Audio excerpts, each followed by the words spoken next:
Salut petit Yogi, on se retrouve pour une vidéo un peu hors du commun parce que je me suis dit que tu en avais peut-être marre de m'entendre te dire que l'alimentation cétogène était merveilleuse.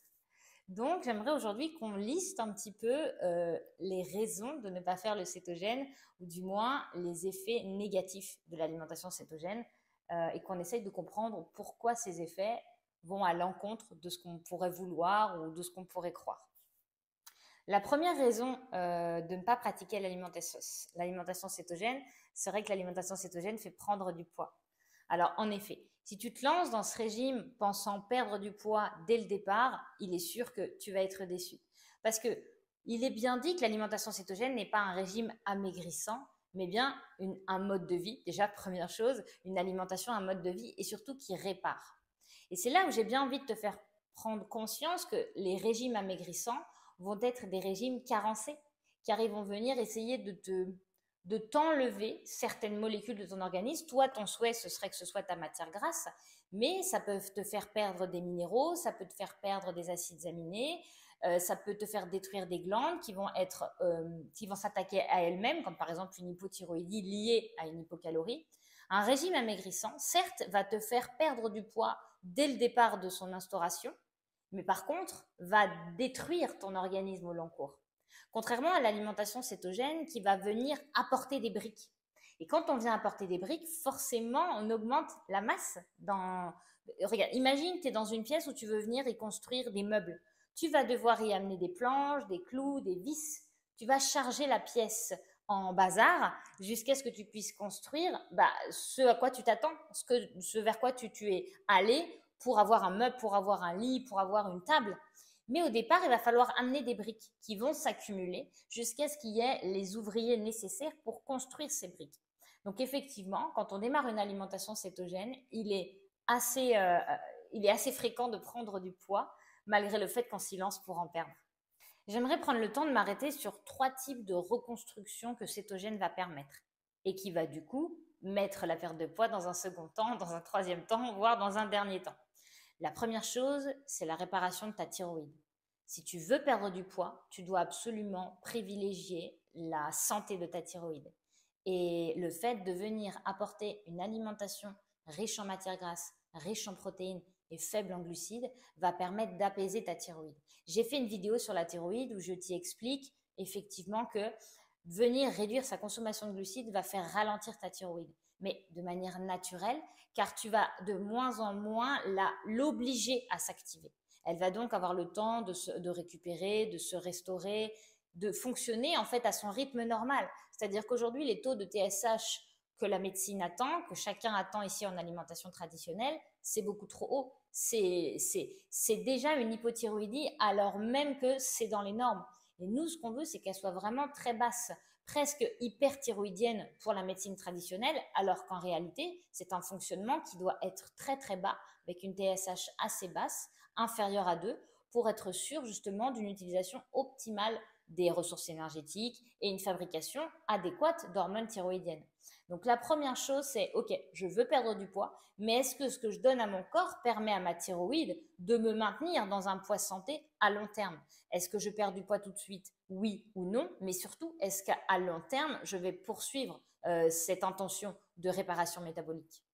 Le deuxième impact de cet apport conséquent d'acides gras, d'acides aminés importants, qui va mettre justement la perte de poids dans un dernier temps, c'est la réparation et le rééquilibrage de tes hormones stéroïdiennes. Progestérone, œstrogène, testostérone, toutes ces hormones qui vont te permettre de prendre de la masse musculaire, de réguler tes humeurs, puisque la progestérone est un relaxant, de permettre d'évacuer les toxines, de permettre de réguler ton poids, ta rétention, ta fertilité. Tout ceci va te permettre à long terme de perdre du poids à la condition que tu ne souffres pas de dominance d'œstrogène et donc de carence en testostérone et progestérone. Parce que qu'est-ce qu'une dominance d'œstrogène? Une dominance d'œstrogène, c'est pas un trop d'œstrogène, bien que ça pourrait l'être, mais c'est un déséquilibre entre ton taux de testostérone, progestérone et œstrogène. Et lorsque tu viens à inflammer ton organisme et à être carencé en acides gras et surtout en cholestérol pour fabriquer ces hormones, tu vas réduire ton taux de testostérone et ton taux de progestérone. Et donc, tu tombes en carence de ces hormones qui sont fortement anabolisantes musculaires et qui permettent un maintien de poids, car la progestérone a aussi un impact sur la leptine. Et le fait de manquer de progestérone et de testostérone va te pousser à t'alimenter davantage que tes besoins et de stocker un maximum, puisque les œstrogènes favorisent le stockage. Ces œstrogènes venant, eux, soit à ne pas bouger, soit augmenter par une dominance d'œstrogènes liée à une consommation justement de trop de soja ou de perturbateurs endocriniens d'origine cosmétique ou d'origine tout ce qui va être touché à la maison quand tu fais le ménage avec certains produits.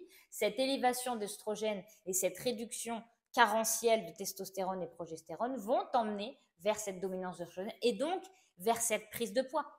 Et pour perdre du poids, à long terme, sur le long cours, pour vraiment maintenir cette perte de poids, il faut absolument renourrir ces hormones et refabriquer toutes celles qui vont nous accompagner dans ce chemin. Et donc, l'alimentation cétogène va te permettre au long cours de rééquilibrer ces hormones plus qu'importantes pour atteindre ton objectif. Et enfin, le dernier organe touché positivement par une alimentation cétogène qui repousse toujours cette perte de poids, évidemment, c'est l'intestin. Si tu souffres de dysbiose, de côlon irritable, de maladie de Crohn, de leaky gut, de porosité intestinale, tu vas avoir de grandes difficultés à perdre du poids. Tu perdras du poids potentiellement avec une hypocalorie, mais pour le reprendre juste après être sorti de ta routine, tout simplement parce qu'une porosité intestinale, c'est la porte ouverte à toutes les maladies auto-immunes, dont l'hypothyroïdie. Et comme je l'ai mentionné en premier, si ta thyroïde va mal, ton métabolisme va mal. Et venir consommer des acides gras, venir consommer des acides aminés et limiter les sources de lectine, d'antinutriments, d'acides phytiques, d'aliments ultra transformés va forcément venir redorer l'ensemble de ta muqueuse. Et je ne parle même pas que de la muqueuse, mais bien évidemment de ton microbiote. De venir nourrir les bonnes bactéries, celles qui vont t'aider à perdre du poids, parce qu'encore une fois, une perte de poids, ce n'est pas un effort physique. C'est pas parce que tu vas à la salle de sport que tu vas perdre du poids. C'est bien parce que tu as un métabolisme qui fonctionne rapidement, ou du moins qui fonctionne de manière optimale avec ce que tu lui donnes, et un microbiote qui t'accompagne dans cet effort, qui se nourrit de ce que tu lui donnes pour le transformer en énergie et l'empêche du coup de se stocker. Et donc l'alimentation cétogène ne va pas forcément te faire perdre du poids au premier abord, mais va installer tout un monde à l'intérieur de toi qui va t'aider en ce sens. Il suffit simplement d'être un peu patient et de croire au process, comme on dit très souvent, c'est-à-dire de t'engager dans cette voie en sachant qu'à long terme, de toute façon, la perte de poids viendra, même si elle n'est pas immédiate. Ces différents champs d'action vont nourrir ce que tout à chacun souhaite voir réparer dans sa vie, ces troubles du comportement alimentaire. Le fait de venir nourrir ta thyroïde, de venir nourrir tes hormones hautement anabolisantes au niveau musculaire comme la testostérone et la progestérone qui va t'aider à rester calme, à gérer tes émotions. Et le fait de venir réparer ton intestin et ton microbiote vont te permettre d'être sereine face à chaque événement de ta vie. Va te permettre de gérer tes émotions, de ne pas étouffer tes émotions par l'alimentation, de ne pas te jeter sur les biscuits ou les cacahuètes en rentrant du boulot. Et c'est presque là en fait que c'est très important, car la perte de poids passe forcément par un comportement alimentaire, que ce soit un comportement alimentaire sain comme se lancer en cétogène ou se lancer en low carb ou se lancer en riche en glucides, ou un comportement alimentaire qui viserait justement tout ce qui est boulimie, anorexie, hyperphagie. Venir vivre son comportement alimentaire 100% choisi, 100% décidé, conscient, délibéré, c'est ça qui va t'emmener vers la perte de poids. Car il n'y a que lorsque tu as conscience de faire les choses comme il faut, que tu apprécies ce que tu fais et que tu apprécies ce que tu vois dans ton corps et à l'extérieur de ton corps, que tu maintiens cet effort. Un effort, oui, bien sûr, c'est toujours un effort de s'engager dans une stratégie, mais il n'est pas forcément trop désagréable. Et c'est en cela que, pour moi, l'alimentation cétogène, même si elle ne fait pas perdre de poids au premier abord, elle reste un chemin très agréable à parcourir et surtout à maintenir au long cours. Toujours dans le fait que cétogène ne fait pas perdre de poids, tout simplement parce qu'il te permet un gain de masse musculaire plus rapide. Le fait que tu arrives à consommer des acides aminés et des acides gras qui vont venir, comme je l'ai dit, réguler tes hormones stéroïdiennes pour prendre de la masse musculaire, forcément sur la balance, tu ne verras pas cette perte de poids. Mais ce que tu veux au final, c'est pas un chiffre, c'est que tu veux te sentir svelte, tu veux te sentir tonique, tu veux te sentir forte sur tes jambes, tu veux pouvoir porter des packs d'os sans te casser un os, tu veux pouvoir aller et venir sans te demander si tu vas manquer d'énergie. L'alimentation cétogène va te permettre cette prise de masse musculaire sans passer forcément par la salle, comme j'ai dit tout à l'heure. Et donc, forcément, va venir te faire prendre de la masse sur la balance. Cette prise de masse musculaire, elle est au détriment de la masse grasse. Et ce qu'on veut, c'est perdre de la masse grasse viscérale. Il y a des personnes qui ne sont pas forcément gros, mais qui sont clafis de gras, les skinny fat, avec un foie gras et qui ont du coup une espérance de vie beaucoup plus faible. Et de venir augmenter ta masse musculaire, de prendre du poids sur la balance et de renverser ta recomposition corporelle, c'est cela qui va t'amener vers la santé. Et tu vas voir qu'au bout d'un moment, tu vas comprendre ça parce que tu vas voir sur ton corps que tu as changé, que tu vas peut-être changer de taille de vêtements, que tu vas être plus puissant, plus endurant. C'est tout ce que je te souhaite. Moi, ce que je veux, c'est pas que tu perdes du poids, encore une fois. Ça n'a pas de sens si tu ne sais pas ce que c'est que tu as perdu et tu ne sais pas ce que c'est, ce que tu as pris. Moi, ce que je veux, c'est que tu prennes de la masse, tout comme du plomb dans la cervelle. Et ce que je dis, je le dis aussi pour moi, parce qu'ancienne anorexique, j'ai compris aujourd'hui que le poids n'avait aucun impact, aucun avantage à être mis en avant. Par contre, se voir tonique, se voir endurant, comme je l'ai dit, c'est presque ça qui nous permet de dire qu'on est en bonne santé et qu'on a choisi la bonne alimentation pour soi. Autre raison pour laquelle il ne faut pas se lancer en alimentation cétogène, ou du moins les méfaits de l'alimentation cétogène qui peuvent justement porter à se poser des questions, c'est que ça augmente la résistance à l'insuline. Alors, comment on voit une résistance à l'insuline qui augmente? Normalement, on regarde l'insuline. Et il est fort probable d'ailleurs que si tu l'observes après une alimentation cétogène, elle réduise. Mais c'est parce que je te dis cette raison, je te dis que l'alimentation cétogène favorise la résistance à l'insuline à la condition qu'on s'appuie sur l'hémoglobine glyquée et la glycémie à jeun. Et je vais t'expliquer pourquoi on peut voir ces chiffres aller dans un autre sens que ce qu'on pourrait s'en attendre. Le fait que l'hémoglobine glyquée augmente est très simple. L'hémoglobine glyquée, c'est quoi? Ce sont des protéines que tu as dans ton sang, ce sont les globules rouges, qui vont être, lorsque tu suis une alimentation glucidique, oxydés par les glucides, par des sucres qui vont venir se coller dessus, un petit peu comme des sangsues. Ces globules rouges qui vont être du coup dérangés par ces agents pathogènes vont venir à être détruits plus rapidement parce que comme elles sont en mauvaise santé, on va venir à les tuer prématurément. Et lorsqu'on vient détruire des globules rouges prématurément, on va venir en fabriquer des nouvelles. Mais du coup, cette fabrication, elle est aussi prématurée. On n'est pas censé avoir un turnover, c'est-à-dire une fabrication de destruction de globules rouges aussi rapide. Mais comme lorsque tu es en alimentation glucidique et potentiellement diabétique ou résistant à l'insuline, ton hémoglobine glyquée est beaucoup trop haut et donc tes globules rouges sont oxydés, ils viennent à mourir beaucoup plus rapidement. Lorsque tu te lances dans une alimentation cétogène, tu réduis la quantité de pathogènes dans ton sang, obligatoirement puisque tu consommes moins de glucides. Le fait que tu réduises ta consommation de pathogènes qui viendraient attaquer tes globules rouges meurent moins précocement. Mais du coup, ceux qui sont encore abîmés, mais qui ne sont pas encore prêts à mourir, restent plus longtemps dans le sang. Et donc, on peut voir une élévation d'hémoglobine glyquée pendant un temps au démarrage d'une alimentation cétogène, tout simplement parce que on réduit le turnover des réticulocytes, donc justement de cette destruction de globules rouges, et du coup, on peut voir soit une stagnation, soit une légère élévation. Sauf que c'est comme une phase de transition. En fait, tu es en train de ralentir ton turnover jusqu'à un moment donné où quand tu auras plus de turnover, ou du moins un turnover totalement banal, on arrive ensuite à refaire de nouveaux réticulocytes qui ne soient plus attaqués. Et c'est à ce moment-là que tu vas voir ton hémoglobine glyquée baisser. Mais au départ, c'est probable, et je le vois de temps en temps, d'un hémoglobine glyquée qui augmente. Donc on peut être inquiet, mais en fait non, ça a bien une explication scientifique, sauf que ça ne se voit pas à l'œil nu et ça ne se lit pas sur les bilans sanguins parce qu'on fait rarement doser son taux de réticulocytes. Et en ce qui concerne la glycémie à jeun, elle vient à augmenter. Et on peut se dire, je ne comprends pas, je ne mange pas de sucre, pourquoi ma glycémie à jeun augmente? Je suis en train de me rendre diabétique et de favoriser une résistance à l'insuline. Alors qu'en fait, c'est un peu le même système. C'est-à-dire que lorsque tu te lances dans une alimentation cétogène, tu vas venir à augmenter ta consommation de matière grasse. C'est ton nouveau carburant. L'organisme, il va utiliser en priorité le carburant qui va être apporté de manière abondante.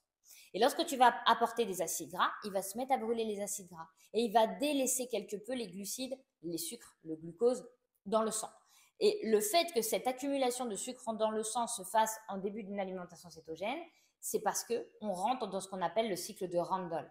Lorsque tu vois se mettre en place le cycle de Randle, tu vas voir une élévation de glycémie à jeun ou alors une stagnation sur un taux que tu estimais déjà un peu haut. Et donc, tu vas être déçu de ne pas voir réduire cette glycémie. Alors qu'en fait, tu es en train de te lancer dans ta céto-adaptation. Tu es en train de montrer à ton organisme qu'il doit brûler du gras, et c'est ce qu'il fait. Et en fait, tu es mécontente qu'il est en train de brûler ce gras, alors qu'en fait, il n'y a pas de souci. Il est en train de brûler ce gras et il est en train de délaisser le sucre. Mais comme tu t'en apportes de moins en moins, en fait, il n'y a pas de danger à avoir ce sucre stable. Parce que comme je le dis souvent, ton objectif, c'est pas de réduire ta glycémie drastiquement, c'est de la lisser. Elle va réduire au fur et à mesure. Mais ce qui compte, c'est pas de l'avoir plongée dès le départ, mais c'est bien de l'avoir se lisser, réduire sa sécrétion d'insuline, augmenter sa combustion des acides gras pour aller vers la céto-adaptation. Donc, une glycémie à jeun peut être amenée à augmenter en alimentation cétogène, mais ce n'est malheureusement pas, pour ceux qui voudraient démonter le keto, un signe de résistance à l'insuline, mais bien d'un corps qui s'adapte à son nouveau carburant. Alors, je tiens quand même à mettre un petit disclaimer. Il faut faire attention parce que si effectivement on a une hémoglobine glyquée qui monte, on a une glycémie à jeun qui monte et qu'on peut se dire, ok, Salomé elle m'a expliqué pourquoi, tout se passe bien, c'est normal. C'est quand même dans un contexte d'alimentation cétogène propre, c'est-à-dire avec des aliments bruts, peu d'oléagineux, peu de produits laitiers, de la viande à chaque repas, du beurre, des huiles de type monoinsaturées, mais surtout saturées, et bien sûr délaisser toutes les huiles végétales. Si tu te lances dans une alimentation cétogène et que tu penses effectivement que c'est se gaver de noix, se gaver de fromage, se gaver d'huile de colza, manger des charcuteries d'on ne sait où et qui sont à plus de 2 grammes de glucides au 100 grammes, tu risques d'aller vers un déséquilibre de ton métabolisme, même si tu suis une alimentation cétogène. Il faut quand même respecter les codes de ton organisme et lui donner ce qui est bon pour lui. Et effectivement, si tu vois une hémoglobine glyquée, une glycémie qui augmente et que tu continues à prendre du poids et que tu as de plus en plus de problèmes intestinaux et il n'y a rien qui va dans le bon sens, il va falloir revoir la qualité de ton assiette. Je ne suis pas en train de te dire d'y aller à fond en te disant tout va bien. Évidemment que non. Mais c'est là où tu vas pouvoir peut-être regarder d'autres marqueurs comme les triglycérides, la CRP, l'homocystéine. Et effectivement, si tu vois des marqueurs inflammatoires qui s'installent et qui augmentent avec le temps, c'est que ton alimentation cétogène n'est pas correctement effectuée. Mais je dirais que dans la majorité des cas, chez ceux qui s'instruisent, qui lisent et qui observent les comportements de leur corps face à leur alimentation, comprennent rapidement que les produits laitiers, les oléagineux, les édulcorants sont plutôt néfastes pour l'organisme et peuvent amener justement à déséquilibrer un peu plus leur métabolisme. Alors, autre raison de ne pas pratiquer l'alimentation cétogène, c'est qu'il est dit que cette alimentation est un stress aussi bien pour le corps que pour l'esprit. Je suis d'accord avec ça. L'alimentation cétogène est un stress pour le corps, tout simplement parce que toute ta vie, que tu aies 20, 30, 40, 60, 80 ans, tu lui as donné une source de glucides comme carburant. Aujourd'hui, tu lui enlèves ça, comme tu enlèverais la tétine d'un enfant, et tu lui dis « Ok, je te donne autre chose et tu te débrouilles avec ». Évidemment que c'est un stress pour l'organisme.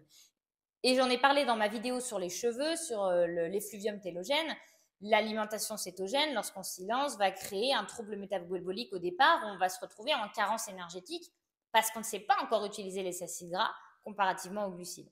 Et c'est en cela qu'il faut accompagner le processus, nourrir fortement l'organisme d'acides aminés, de protéines de qualité, de lipides de qualité également, des minéraux, du soleil, du sommeil. Tout ce qui va toucher à l'hypogénétique doit impérativement être intégré dans le lancement de l'alimentation cétogène. Car évidemment que si on s'arrête à l'assiette et qu'on décide d'enlever les glucides, de mettre des lipides et des protéines, et à côté de ça, on ne change pas sa manière de vivre, on est très stressé, on se couche très tard, on boit de l'alcool, parce qu'il y a des alcools qui sont cétogènes, ou qu'on mange du fromage et des oléagineux, un peu comme je le disais tout à l'heure, forcément qu'on va impacter son organisme dans le mauvais sens et qu'on va le stresser et qu'on va déboucher, comme je l'ai dit, sur une porosité intestinale, sur une hypothyroïdie, peut-être même sur une dépression de par l'impact sur le microbiote. Donc oui, c'est un stress physiologique, évidemment, mais c'est un stress qui est conscient, qui est réfléchi, qui est intelligent et qu'on va venir accompagner de la meilleure des façons. Au départ, on ne va pas forcément manger énormément de gras parce qu'on a une vésicule biliaire qui ne sait pas suivre. On va sinon avoir beaucoup de diarrhée et on va perdre nos vitamines liposolubles, A, D, E, K. On va avoir des grandes nausées, donc on va avoir le moral à zéro, on va très mal dormir. Dans ce cas-là, il faut y aller pas à pas. Respecter son rythme biologique, respecter le rythme circadien de l'être humain pour pouvoir aller vers les bienfaits et l'instaurer tout doucement. Mais c'est comme tout, tu apprends à faire du roller, tu apprends à jouer du piano, au début tu fais des fausses notes, c'est compliqué, c'est difficile, c'est un stress, mais tu y arrives avec le temps, la répétition, avec la bienveillance, tu y arrives. Et c'est en cela que oui, c'est un stress, mais je peux appeler ça un stress hormétique. C'est-à-dire que c'est un stress qui va t'amener vers la meilleure version de toi-même. Tu vas apprendre à te connaître, tu vas apprendre tes limites, tu vas être fier de toi chaque jour où tu digères mieux, où tu fais les meilleurs choix dans ton assiette, où tu ressens la satiété parce que tu as augmenté ta quantité de matière grasse au repas précédent.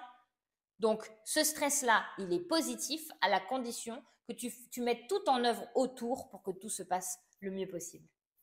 Et en ce qui concerne le stress psychologique, je suis d'accord, l'alimentation cétogène, c'est très compliqué. La peur de sortir de cétose, la peur de consommer trop de gras, la peur de consommer trop de glucides avec le gras ajouté, la peur d'avoir besoin d'aller aux toilettes en plein milieu de la rue, parce qu'il y a très souvent des personnes qui ont des diarrhées, justement. La peur de la constipation chronique, la peur du cholestérol, énormément de peur dans l'alimentation cétogène. Mais pourquoi? Parce qu'elle va à l'encontre de tout ce qu'on nous a dit jusqu'à maintenant. Et que forcément, de venir aller à l'encontre de tout ce que les médecins prônent, de tout ce qu'on a toujours entendu, ça crée forcément des conflits cognitifs. Donc évidemment que c'est un stress. Le stress également d'être invité. J'ai des personnes qui me disent, Salomé, je ne sors plus, je ne mange plus à l'extérieur. Et c'est triste, mais en fait, c'est compréhensible. Quand on n'est pas confiant, quand on doute encore de soi, quand on ne voit pas encore les résultats, on a envie d'être encore plus strict, on a envie de se donner toutes les chances de réussir. Et ça, c'est un stress aussi, la peur d'échouer. Mais moi, ce que je dis souvent aux personnes qui ont peur, c'est mets sur papier ta peur. Tu as peur du gras, tu as peur des glucides, tu as peur de manger un aliment inflammatoire. Et vois en face, rationalise, qu'est-ce qui se passe si tu manges ça, effectivement, une fois. Et qu'est-ce que tu peux faire, soit pour pallier la problématique, si par exemple tu venais à manger chez des amis et il n'y a pas cétogène, ou au contraire, qu'est-ce qui se passe si effectivement on a une élévation du cholestérol. Et c'est là en fait où tu dois te forger une grande connaissance dans ton métabolisme. Qu'est-ce qui se passe quand on mange trop de gras? Qu'est-ce qui se passe quand on mange trop de sucre? Qu'est-ce que je peux manger quand je suis à l'extérieur? Instaurer des routines de réflexion pour apaiser tes peurs. Tes peurs, en fait, elles ne servent à rien, ou alors justement, elles te servent à mettre en place des stratégies. Donc oui, l'alimentation cétogène est un stress psychologique, mais encore une fois, elle te pousse à te sortir de ta zone de confort, à aller t'éloigner de la facilité, d'affronter la difficulté avec tes ressources, qu'elles soient créatrices, qu'elles soient culinaires. Géraldine qui cuisine, on a la popote, on a énormément de personnes, Monsieur Keto, on a Amanda, toutes ces personnes de la sphère cétogène. Elles sont pas nées avec la capacité incroyable de créer. Elles ont été cherchées, elles se sont creusées la cervelle, elles ont évolué et elles ont pallié leur propre peur ou en tout cas nourri leur plaisir et leur envie de créer une nouvelle façon de cuisiner et elles l'ont partagé. Toi aussi, tu peux le faire à ton échelle. Pour toi d'abord, pour ta famille, pour ton entourage, et puis pourquoi pas pour les réseaux si tu veux partager sur ta chaîne YouTube ou sur ton compte Instagram ou peu importe. Mais ce stress, encore une fois, c'est pas un stress négatif, c'est un stress qui te pousse vers l'avant, qui t'amène vers, encore une fois, les capacités dont tu n'avais peut-être pas encore conscience. Donc oui, l'alimentation cétogène, c'est un stress biologique et psychologique, mais qui te fait devenir beaucoup plus fort que ce que tu l'étais auparavant. Autre raison pour lesquelles il est conseillé de ne pas pratiquer l'alimentation cétogène, et j'en ai un petit peu parlé juste avant, évidemment, c'est l'élévation du taux de cholestérol. Alors oui, si tu souhaites conserver un taux de cholestérol inférieur à 2 grammes, comme les médecins te le demandent aujourd'hui, l'alimentation cétogène va évidemment pas respecter ton critère. Sauf que vouloir conserver un taux de cholestérol inférieur à 2 grammes, c'est vouloir rester dans une santé très médiocre. Car énormément d'études montrent que la longévité des personnes est allongée justement, est belle et grande et de qualité à partir de 2,4 grammes par litre de sang. 2,4 grammes, je peux te dire qu'avant que tu arrives là, ton médecin va déjà te proposer les statines. Mais c'est tout à fait normal en fait de venir augmenter son taux de cholestérol. Car ce qui compte, c'est pas ton taux de LDL, c'est pas ton taux de cholestérol total. C'est surtout de réduire ton taux de triglycérides. Et ce taux de triglycérides, il va forcément plonger avec une alimentation cétogène de qualité. De qualité, je le répète, si tu me manges que des noix, du fromage, des aliments inflammatoires qui viennent perturber ton métabolisme, évidemment que tu vas augmenter ton taux de triglycérides, puisque c'est un marqueur inflammatoire. Mais si tu suis une alimentation cétogène de qualité, tu vas voir réduire ton taux de tu vas voir réduire ton taux de triglycérides. Mais ton tôt de cholestérol, nous, on veut qu'il augmente. C'est ta source de carburant, c'est ce qui va permettre la construction de tes hormones stéroïdiennes, l'élasticité et la qualité de tes membranes, de tes cellules énergétiques. Il faut savoir que nous sommes gras et nous sommes hauts, nous sommes acides aminés, nous ne sommes pas sucre. Nous consommons du sucre endogène, nous faisons de la néoglucogénèse et de la glycogénolyse pour nourrir les organes glucodépendants, mais ce n'est absolument pas la majorité de notre organisme. Nous avons plus que jamais besoin de ces acides gras pour fonctionner. Et le taux de cholestérol est plus qu'important pour avancer en bonne santé. Dernière raison que je vais te présenter aujourd'hui sur le fait qu'il n'est pas judicieux de pratiquer l'alimentation cétogène, c'est que l'alimentation cétogène fait élever le taux d'acide urique. Et ça fait peur à beaucoup de gens. On a tendance à penser que c'est le rein qui s'abîme ou qu'il se passe quelque chose au niveau de l'organisme qui est de mauvaise qualité, peut-être une acidose métabolique ou des choses comme ça, alors qu'en fait, une élévation d'acide urique lorsqu'on démarre une alimentation cétogène est simplement le signe que tu es en train de fabriquer des cétones. Tu vas fabriquer des cétones qui vont être amenées à être éliminées dans les urines et dans la laine, et ces cétones qui vont être éliminées dans les urines vont être perçues par l'organisme comme des déchets. Et c'est en cela qu'on va pouvoir les comptabiliser dans le taux d'acide urique. Et donc, c'est pour cela que durant à peu près 12 semaines, on peut voir bien augmenter son taux d'acide urique, mais ce n'est absolument pas dangereux, c'est complètement passager et tu peux facilement le vérifier avec des bandelettes urinaires qui ne sauront pas te dire si tu es céto-adapté. Elles te permettront juste de dire si effectivement tu urines des cétones. La deuxième chose qui va venir à augmenter ton taux d'acide urique, c'est simplement la destruction de ta dysbiose.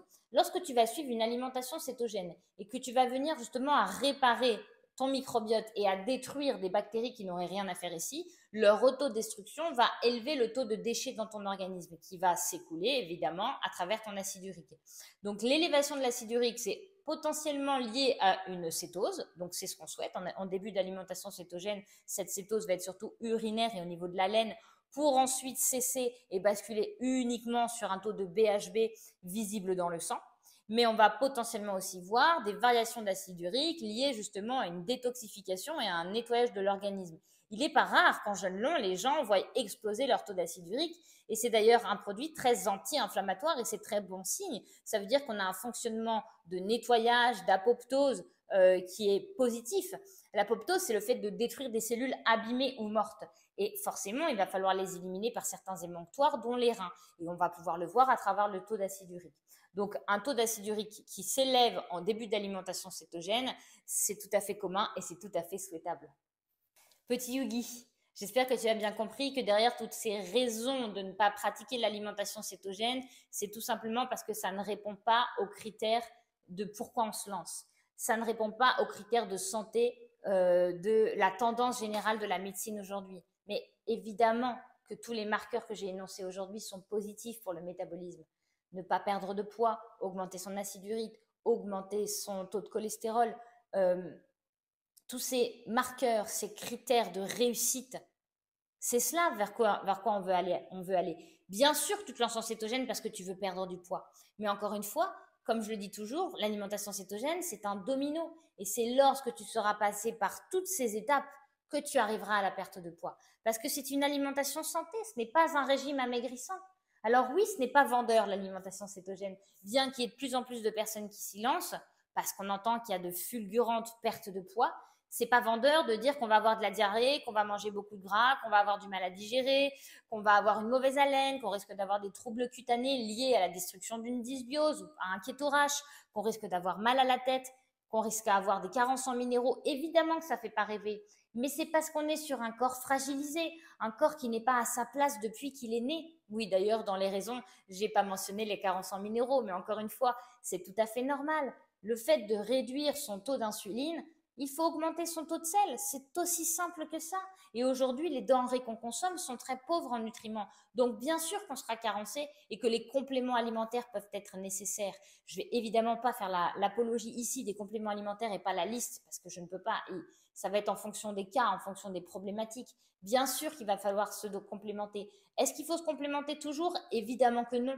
Il y a certains marqueurs, oui, l'iode, le magnésium, la vitamine D, la coenzyme Q10, je pense que ça c'est nécessaire pour limiter les troubles métaboliques. Mais une fois que tu as un corps réparé, que tu consommes une alimentation qui respecte ton métabolisme. C'est pas forcément cétogène, c'est pas forcément carni, c'est pas forcément low carb, mais qui répond à tes critères et qui t'apporte l'énergie et la bonne humeur nécessaire à vivre ta vie de manière optimale, tu es à la bonne place. Mais c'est simplement que venir simplement taper sur l'alimentation cétogène parce qu'elle amène à certains marqueurs qui sortent des lignes, mais l'alimentation cétogène sort des codes de toute façon. Donc je dirais que c'est plutôt normal que les résultats qu'on peut observer dans son sang ou son organisme sortent des codes aussi. C'est sûr que ce n'est pas un régime Weight Watcher, ce n'est pas un régime hypocalorique qui va t'apporter ce que tu cherches tout de suite. Par contre, ça va t'apporter cette sérénité d'esprit, cette force mentale, cette clarté, cette force musculaire, cette qualité digestive, cet apaisement. Ça va t'aider dans les domaines personnels et professionnels. Et je sais que la perte de poids chez nombreux, c'est très important, mais malheureusement, c'est pas la première chose qui va arriver. Donc, j'espère que ma vidéo t'aura permis de voir un peu plus clair, de comprendre que parfois, il faut voir plus loin que quelques semaines ou quelques mois pour voir les impacts positifs et que certains impacts dits négatifs sont en fait des précurseurs d'effets positifs. Et si moi, j'ai réussi à guérir mon anorexie, à reprendre le poids perdu, à refaire de la masse musculaire, à me sentir heureuse dans ma vie, je suis sûre que toi aussi, que tu sois simplement en trouble de la thyroïde ou en trouble immunitaire ou en trouble du transit ou que tu sois en obésité et que tu cherches à perdre du poids, je ne doute pas que tu y parviennes. Simplement, on a chacun un chemin différent. Mais par contre, ce que j'ai vu sur mon propre chemin, je te le lègue ici. Pour que quand toi, tu verras les mêmes images que moi j'ai vues, eh ben, tu te rappelles que oui, Salomé, elle a dit que ça, c'était normal, que ça, c'était pas grave, que ça, c'était à améliorer, mais qu'il faut persévérer. De toute façon, c'est pas au premier échec et c'est pas quand tu tombes du cheval que tu vas pas remonter. Tu vas toujours remonter sur le vélo et continuer à avancer jusqu'à ce que tu trouves ton équilibre. Et je suis sûre que tu le trouveras. C'est sûr, si moi je l'ai trouvé, tu y arriveras. C'est à la portée de tous à partir du moment où on y met tout son cœur et on y va avec confiance. Donc si tu manques de confiance, si tu manques de connaissances, n'hésite pas à me poser des questions sous chacune de mes vidéos. Et si tu veux qu'on débatte d'autre chose, d'un élément négatif, dit négatif de cétogène, ou au contraire positif que tu veux amener et mettre en lumière, n'hésite pas, je le partagerai à la communauté avec grand plaisir.